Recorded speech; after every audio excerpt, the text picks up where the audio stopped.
Welcome everybody, this is your Strategy Wolf and welcome back to Crusader Kings 3 and our Lord Tifate of Dwippet.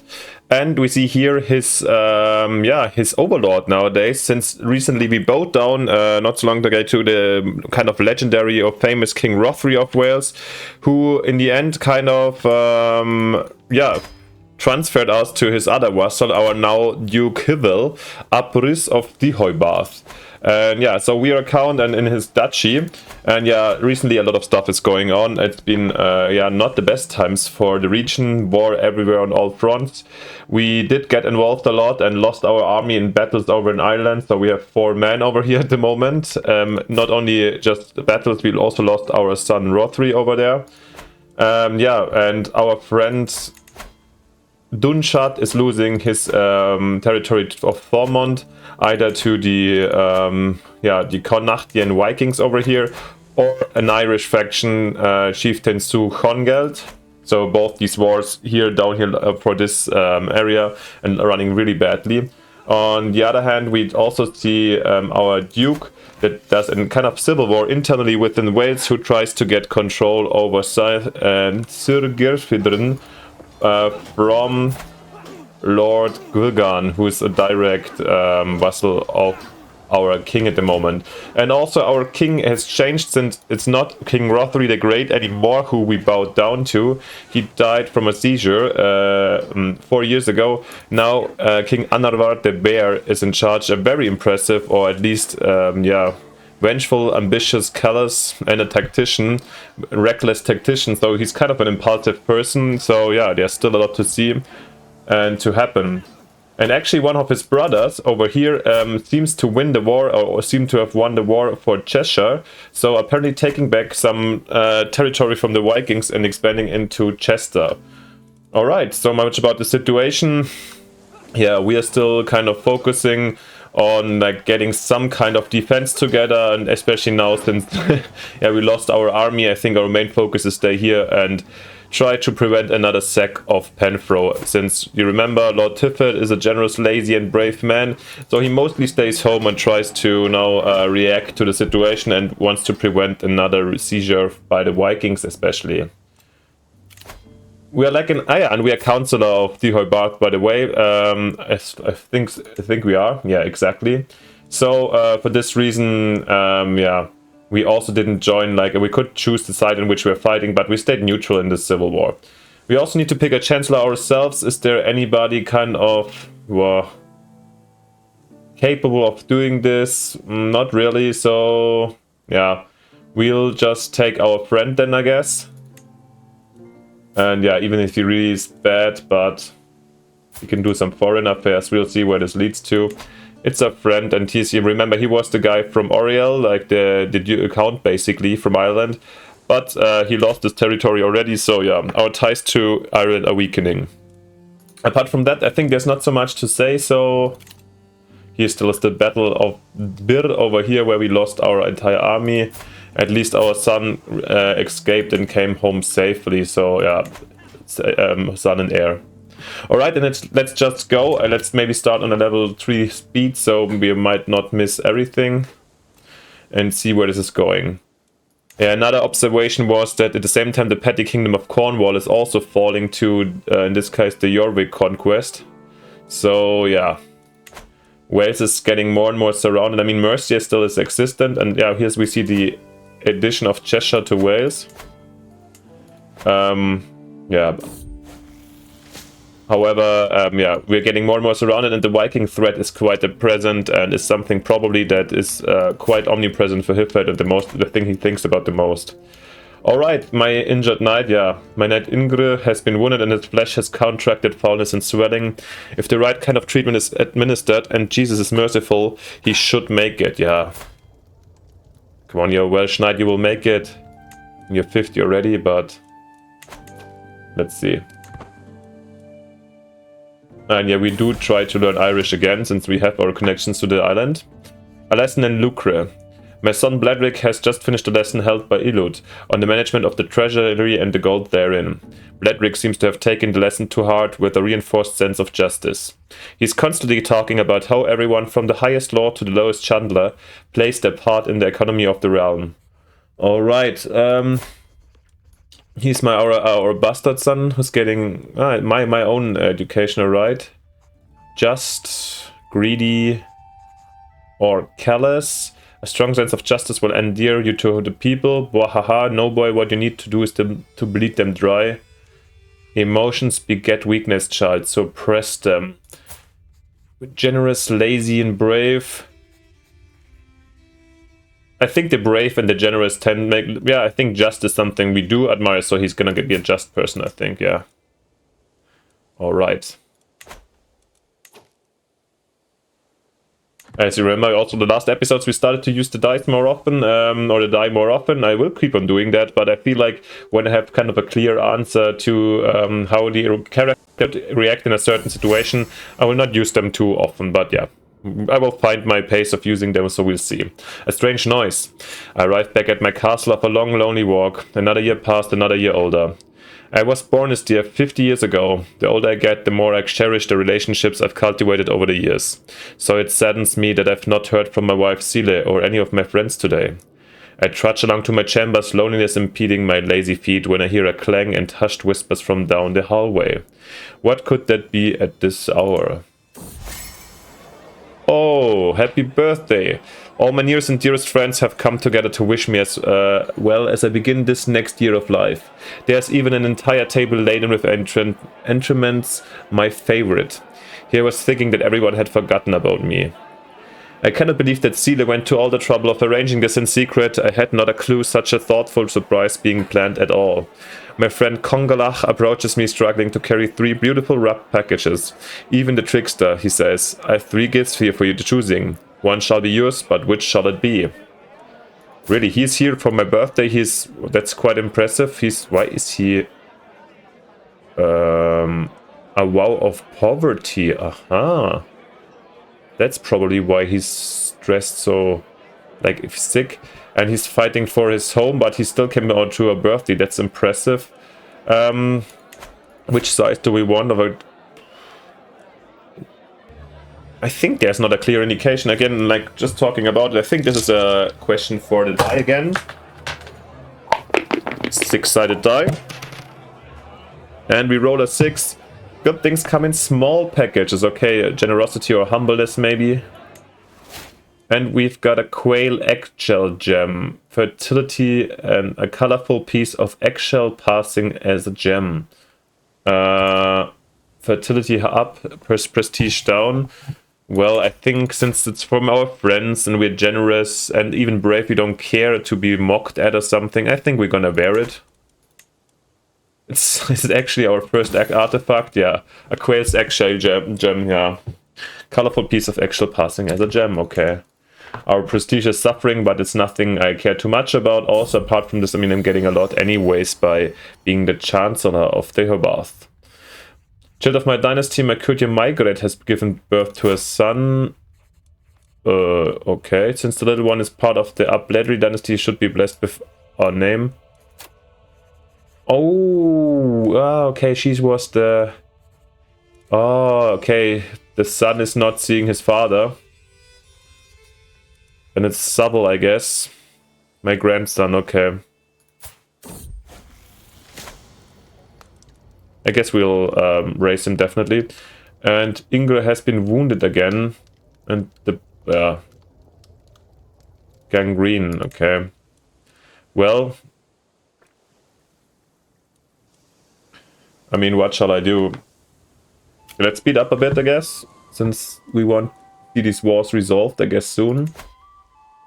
Gonna be interesting how strong King Anarvar stands out and how if there's gonna be a lot of factions or resistance. Let's have a quick look maybe. No, actually nothing. And my liege won the war, so okay, he took over here this land for himself. Sir Griffithon, which will strengthen him and takes him to our direct neighborhood. Oh, he even moved his capital basically over here. Like, in-game wise, I don't know why. It doesn't really speak for him, but yeah. And over here, the Connachtian conquest has been lost. Alright, so the Vikings took Connacht over here. or not, they took Thormont. So yeah, our partner Dunkard is only also one province minor now, our only ally at the moment. Well, it is what it is. War stories. One of Chieftain Dunkard of Ormond's favorite things to do with me is to sit by the fire and exchange war stories on a beautiful diffident night. And this night we have been reminiscing from sun until moon until sun again. I begin by telling of the time when I commanded and won the Battle of Diffid against Chieftain Eirna of Hratland. Oh yeah, that is when we got the courageous name. This was the first little army that came to plunder us. Prompting Dunkard to clasp his hand and laugh. A fine tale, though truly I tell you, friend, there's no event more glorious in all of our history than we began the annexation of the earlment of Thormont, held by Chieftain Senfather of Ennis, yeah? Ha, what glorious days we've had, and I pray many more glories to come. Yeah, both are talking about their old famous stories and good stories, while actually being in a very bad situation at the moment, or lost a lot.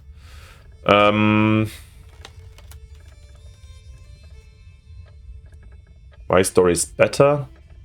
Yeah, I think let's go. We're brave and we've been not arrogant, but at least, yeah, we have our, I think we like to brave a bit. Let's see how it turns out in the end.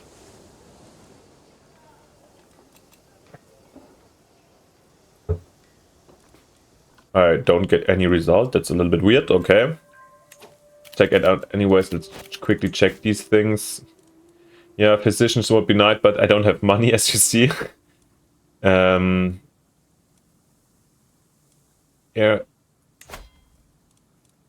What? Lordship of Bridgenet. How are we inheriting this one?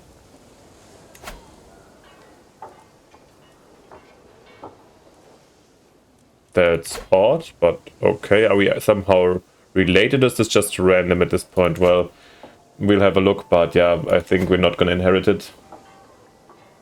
Yeah, we should get knights also, but you know, I don't have money to do anything, so basically I can't do a lot apart from giving Leth and somebody to teach him.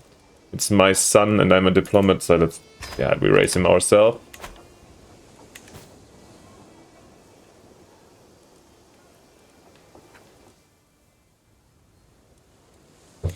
Did we get the... oh yeah, this one we have.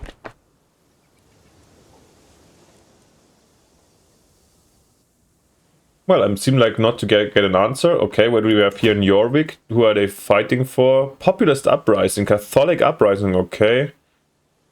During the war here, and then... oh, they're fighting for the entire Jarldom. That's pretty... so their Wood Mercia tries to push them out of here, and so there would just be Northumbria. That's quite massive. Do they have a clear chance here? I don't see the numbers over here. What happened? Oh, they're weakened. They're weakened from the battles down here. Looks like... I don't know. They seem to have some kind of a comeback. Yeah, or they got defeated badly. Wow. Jorvik is kind of getting really pushed back. That's interesting. So yeah, there's also positive stories from the Christian perspective these days. Not everybody is being fully overrun. What are we having here? Investment, Ines. Yeah, let's have a look on the faith map. We see that, yeah, Angela Christian, but here we see a big chunk being occupied by the Norsemen. Same here. And yeah, talk back to the Irish lessons or Gaelic lessons.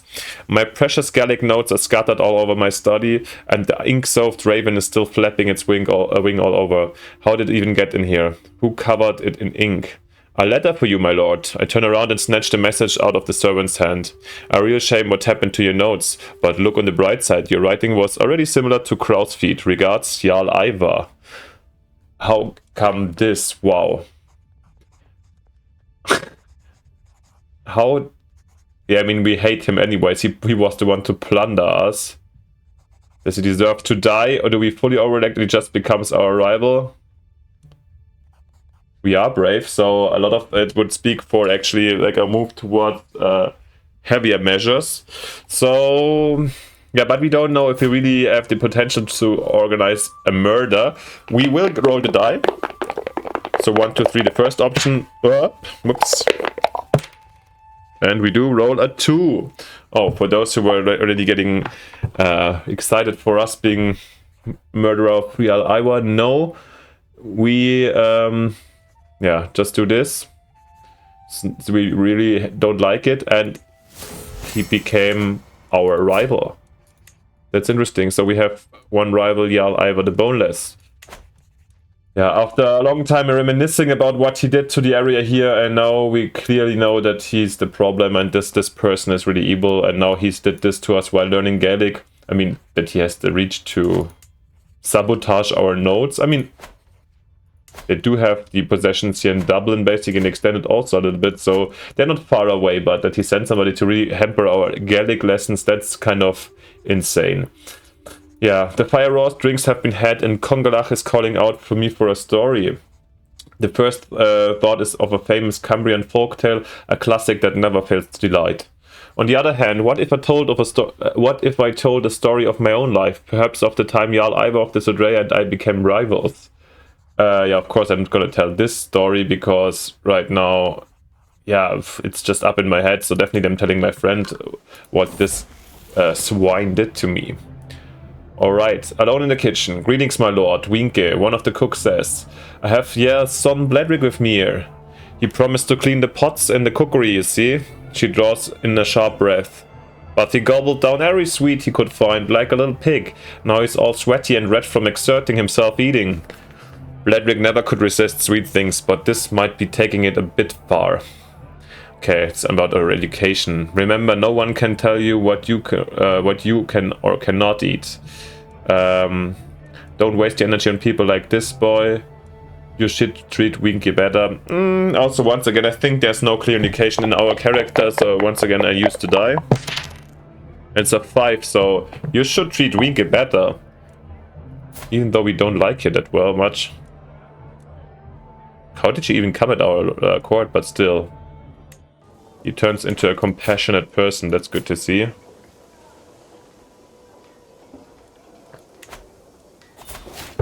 And we do have a martial perk, a new one. We were here, yeah. Enduring hardships, definitely, that's exactly kind of what. And also we'll go for this one, I think. Because those really fit the situation we're in right now, like defending our home. And I guess after this one we might switch again to diplomacy, but we'll see.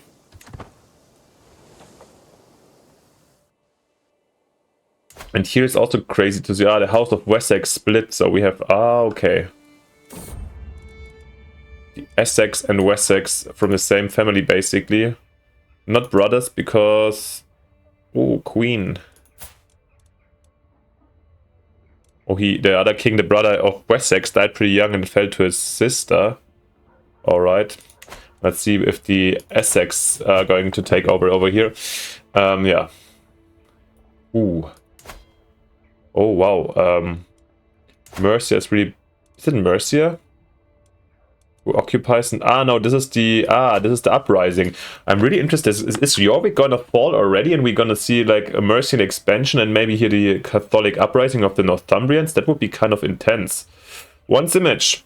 I want to improve my image as a lord and ruler. If everyone knows me as a great ruler, it will be much easier for me to achieve my ambitions. Thus, I want to be known as great ruler because of glory and honor, benevolent leadership.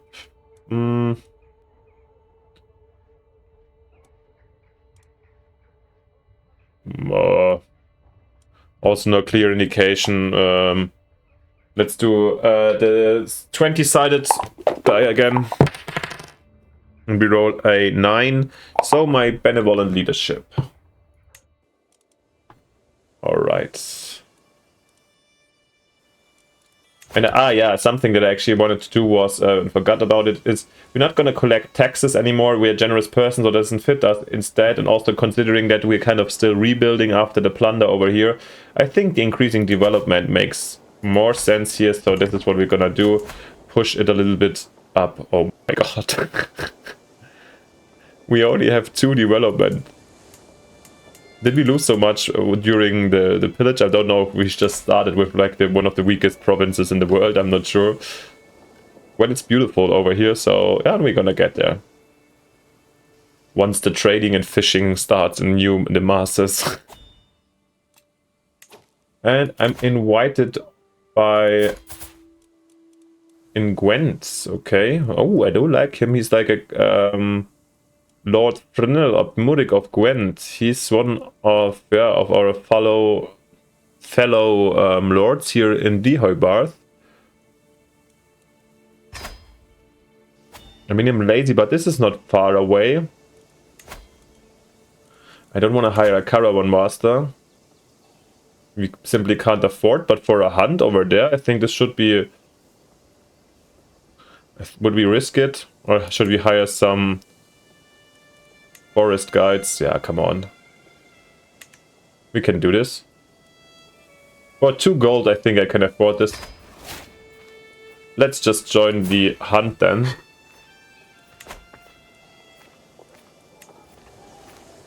Yeah, it's not that far away. And who's my... oh yeah, we do have somebody who's my regent.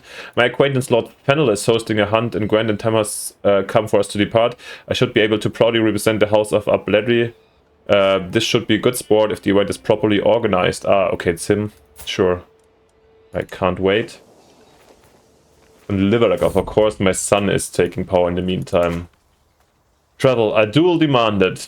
An imposing man is standing on the road ahead of us. I am Mafgan of Abertave.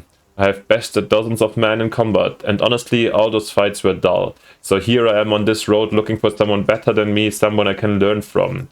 If you can best me in combat, and I will become an invaluable and loyal servant.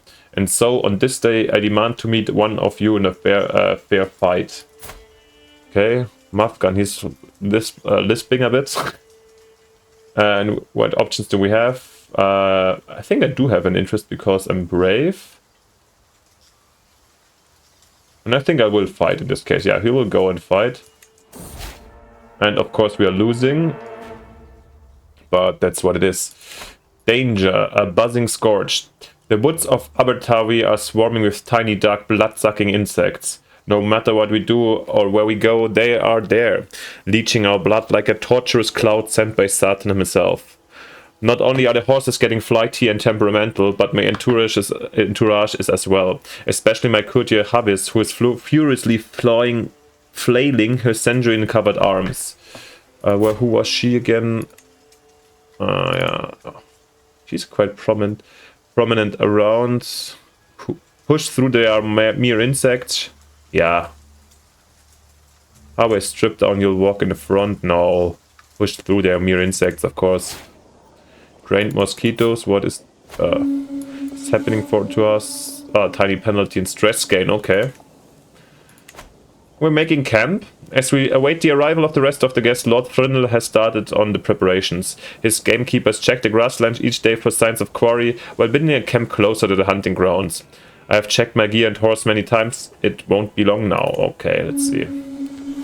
Who's coming? Oh, this is not so fancy guests. Looks like we are one of the next two. Oh yeah. Our Lord Duke Hibble is coming as well. So let's see. Gwrfavr. Guys, it's like I really once again I didn't expect to have so many pronunciation problems with the Welsh names, but okay. Gwrfavr assembles the party as the sun rises over the camp in the plains near Gwent. The local gamekeepers have scored the vicinity for recent tracks and fumes. While there's sadly no sign of a buck in the area, there are evidently plenty of foxes. Ultimately, Lord Frinel decided he wanted to hunt a fox today. Okay, let's go fox hunting then. Actually, can we... no, it's not this one. Where's the activity? I think, yeah, slaying the beast is my intention. Definitely, I'm a brave man, so I want to do this one. Hunt rumors. The noise of the others has faded as my acquaintance Lord Furnel and I stalk up on the fox. We're almost within striking distance when Furnel whispers, "Now that we're finally alone, there's something I have to tell you about Duke Hibble." Okay. Do we want to know it? Generous, lazy, brave? Or do we want to focus on the hunt? I mean, this about the... I think I will roll the die once again. I could imagine both. Fits him a little bit. How does he decide? Is he really focused now? He wants to hunt down, or does he want to know the info?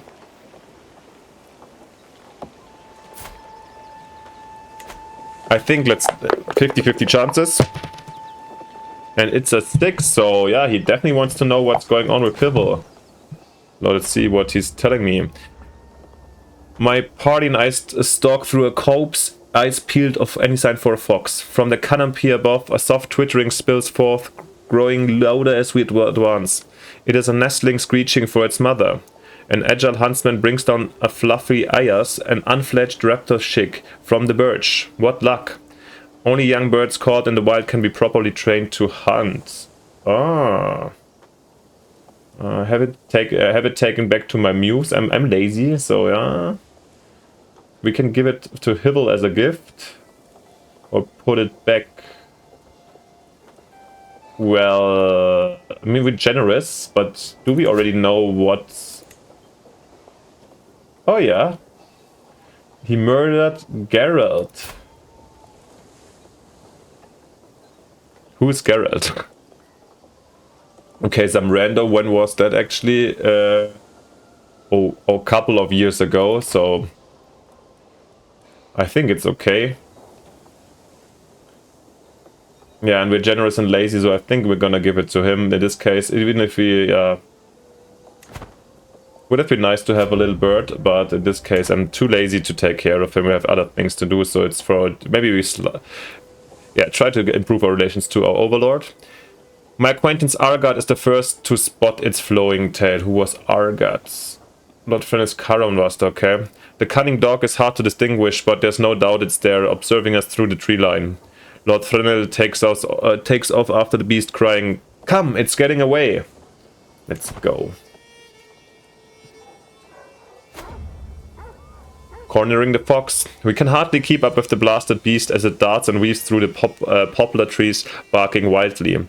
Scaling a rise and disappearing into it, a dense thicket, the fox is gone as quickly as it appeared, with only painting dogs and sweaty horses to show for it. That damn thing is gone. Yeah. Empty-handed. Everything that could go wrong seemed to do so, but there were silver linings to be found. Awe scatters the disappointed party and exhausted hounds for the trip home. The fox indeed eluded us this time. Yeah. Well, we got the trait of being a hunter, but yeah, it's not really high up. Of course, this is our first hunt. Yeah, but it was probably a good distraction after all these, let's say, more, yeah, sinister or bad events that happened recently. Oh no, this is Northumbria. Halfdan of... Okay, Halfdan wasn't just the one that lost Cheshire, no? And he also had originally this one down here. But how come he turned to Northumbria recently? He created it. Okay. Oh, also not that long, also quite long ago, but wasn't it just blue and Monta gear? Okay, I'm confused. Oh, wow.